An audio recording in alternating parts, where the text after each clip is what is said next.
Welcome to the Weekly Leader with your host, David Guerra. Hello and welcome back to this week's episode of the Weekly Leader. I am your host, David Guerra. You know the premise. One notable event from the past week. I break it down, add my leadership spin to it. Next, I take one leadership concept, break it down, and also add my leadership spin to it. So, now with that out of the way, let's get this started. Now, same thing as last week, we're changing things up just a little bit. There'll be no leadership concept this week. So, in the news, we're going to talk about the elections and the true signs of leadership. Now, for some reason only known to those that believe they know that they know the voter better than the actual voter does. They've been running some pretty scathing political ads that seem to point out the negatives of the candidate's opponent. Now, these ads excel at pointing out why the other guy or gal is bad. These ads also fail to point out what the candidate that is promoting the ad is bringing to the table. See, I've been hard-pressed to find any real television or online advertisement promoting anything that the candidate wants to do once they're elected. It's out there, I know, but it's hard to find. See, it is as if all the candidates are running on a platform of, I am the lesser of two evils. This then begs the question, what can we expect when any candidate wins? Who knows? I don't know. All I know is that these candidates are spending exorbitant amounts of money on why the other candidate is bad for the county, the state, the nation.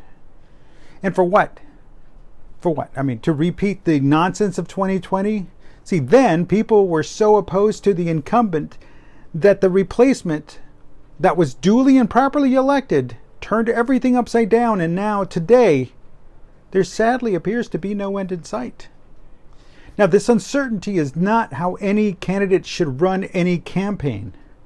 So let me clarify a little things about me. I am a registered voter. I exercise my right to vote. I am an informed citizen. I get my news from multiple sources. And I'm not afraid to ask the questions that need to be asked, whether people like it or not.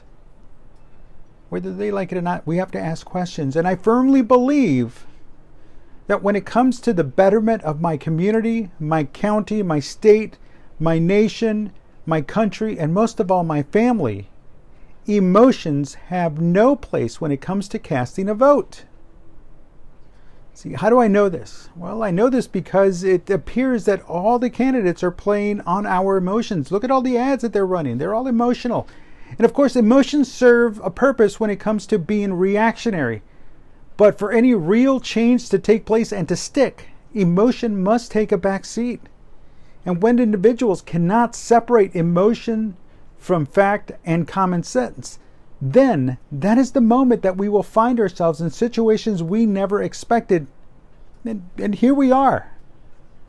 So when candidates for political office refuse to show their true colors and choose to share the negative of the other person on the ballot, well, that's only inviting trouble.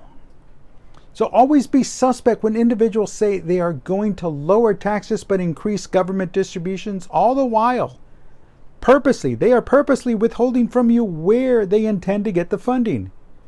You and I both, we all know, most certainly, that it is not going to magically appear. And that is a problem. When fingers are being pointed at the inaction of the incumbent, when in all actuality that individual does not have the power to enact the change, why does the competition choose to present false facts and or half-truths? Again, that's another huge problem.